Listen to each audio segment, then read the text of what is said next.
السلام علیکم میرے پیارے پاکستانیوں، بلوچستان کے حوالے سے بہت ہی حساس باتیں کرنے والا ہوں، بہت ہی دردناک کہانی بتانے والا ہوں، اور میری یہ ولاگ، یہ ویڈیو میری اردو میں کرنے کا مقصد بھی یہ ہے کہ میرے تمام پاکستانی بھائی، چاہے وہ بلوچ ہے، چاہے وہ پختون ہے، چاہے وہ پنجابی ہے، سندھی ہے، سرائکی ہے، سب مجھے قومی زبان میں سنیں آج۔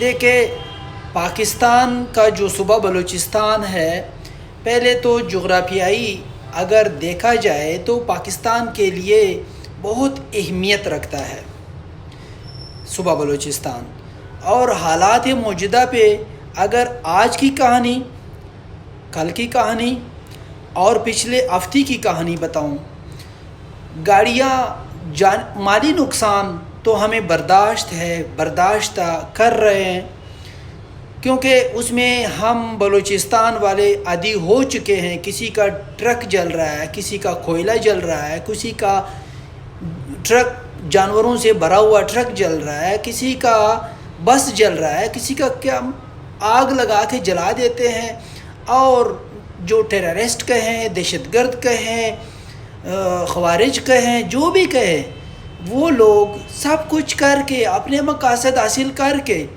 وہیں سے غائب ہو جاتے ہیں، اور ہماری فورسز ملٹیپلائی بائی زیرو ہے۔ دیکھیں، مسئلہ دہشت گردی کا ہے، مسئلہ آئین کی پامالی کا ہے۔ اگر میں اس ساری باتوں کو ایک کوزے میں بند کرنا چاہوں تو صرف ایک فقرہ بول سکتا ہوں، وہ یہ کہ آئین کی پامالی کرنے والوں سے آئین کی پاسداری چاہیے۔ تو یہ ایک بہت ہی حساس فقرہ ہے، سمجھنے والے سمجھ سکتے ہیں۔ دیکھیں، ٹیررسٹ آج کے دن، آج کی کہانی ہے، آتے ہیں 200-300 کی تعداد میں، وہ آ کے سنجاوی زیارت کے علاقے میں لیویز چوکی پر حملہ آور ہوتے ہیں۔ وہ گھنٹوں لڑ رہے ہیں ہمارے فورسز کے ساتھ۔ کس فورس کے ساتھ؟ لیویز فورس کے اہلکاروں کے ساتھ، اور عوام سب اپنے فورسز کو، CTD وغیرہ کو، FC کو، کوئٹہ جو دارالخلافہ ہے وہیں سے، کہ ہمارے ہیلپ کیا جائے، مدد کیا جائے۔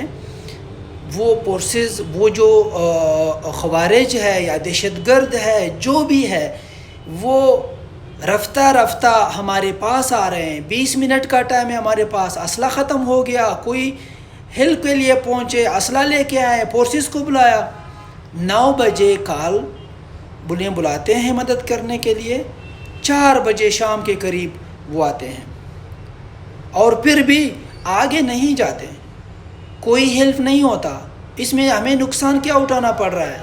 ہمیں یہ نقصان اٹھانا پڑ رہا ہے کہ 15 اہلکار وہیں پر جو چوکی میں موجود ہے وہ شہید ہو جاتے ہیں، اور اس کے علاوہ کوئی 20 سے 25 نفری جو ہے ان کو اپنے ساتھ وہ خوارج، وہ دہشت گرد ساتھ لے جاتے ہیں، جو اب تک بازیاب نہیں ہو چکے ہیں۔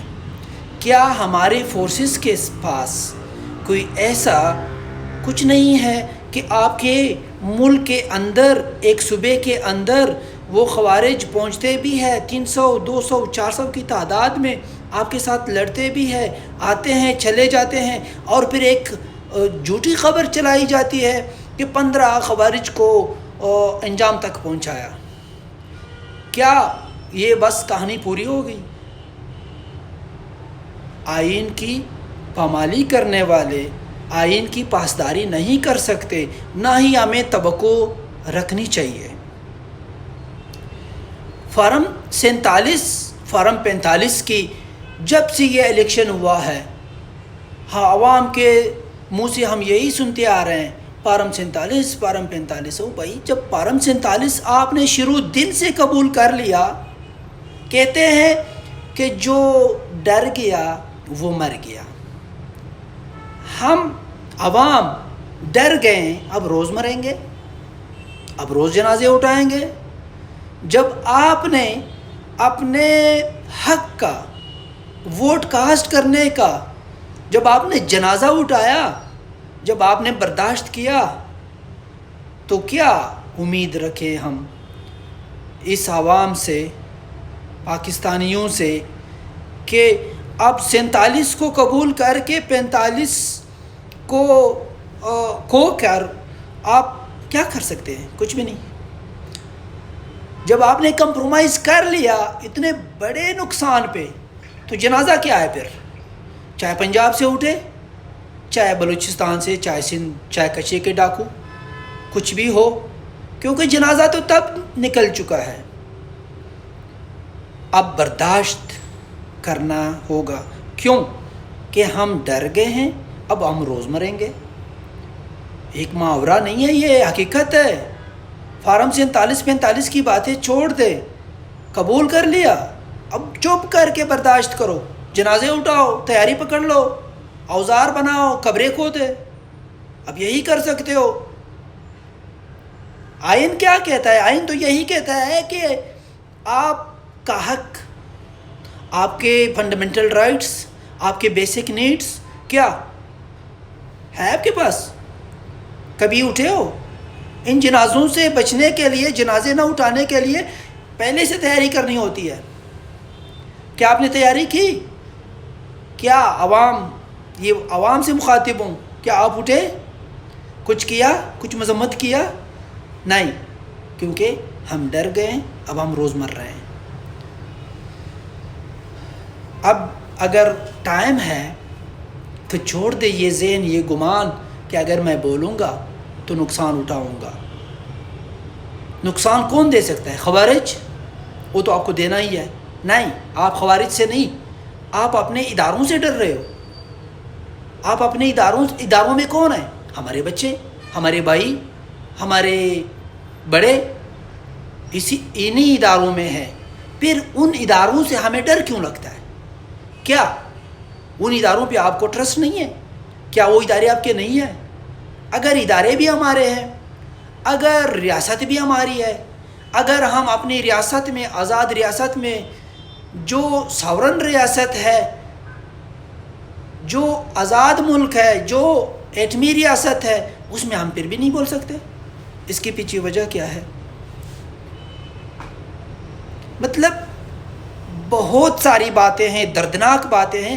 وہ جیسے وہ جنازے اٹھائے گئے، جیسے ان کے پیچھے نہ اس کا کوئی بچہ ہے، نہ اس کی ماں ہے، نہ اس کا باپ ہے، نہ اس کے آگے نہ پیچھے کوئی ہے. جنازے جیسے چائنا کے کھلونوں کے اٹھائے گئے. آج یہ جنازے اٹھائے گئے، گاڑیاں جلائی گئی. ہنا وڑک جھیل کہ وہاں کے لوکل لوگ وہ 15 سے 20 زخمی ہو جاتے ہیں. وہ جنازے 3 سے 4 جنازے اٹھاتے ہیں، وہ جا کے دھرنا دیتے ہیں. کیا ہوا؟ کوئی رسپانس میں ہمارے دیکھیں سب سے بڑی پریشانی والی بات کیا ہے؟ ہنا وڑک جھیل اور ہمارے جو مین چاونی ہے، جو ہمارے آرمی سسٹم ہے، وہ میرے خیال میں سب سے قریب اگر ہے تو ہماری آرمی کے سسٹم وہ وہیں پہ قریب ہے. تو مجھے یہ بتا دے، اگر وہاں پہ ہیلپ نہیں ہو سکتا ان عوام کا، اور وہ جا کے قتل کرتے ہیں، وہاں پہ وہ لوگ چلے جاتے ہیں، اغوا کرتے ہیں، دن دہاڑے اغوا ہو جاتا ہے، کوئی ہیلپ کرنے کے لیے نہیں آتا. ساری باتیں سمجھ سے بالاتر ہے، پر سمجھ سب کو ہے. یہ سارے ڈرامے ہیں جو ملک کے ساتھ، اداروں کے ساتھ اور عوام کے ساتھ ہو رہے ہیں. سمجھ سب کو آتا ہے، پر کاش یہ سب ڈرتے نہ اور روز مرتے نہ، پھر مزہ آتا. اب سب ڈر گئے اور مر رہے ہیں. یہی ہوتا رہے گا.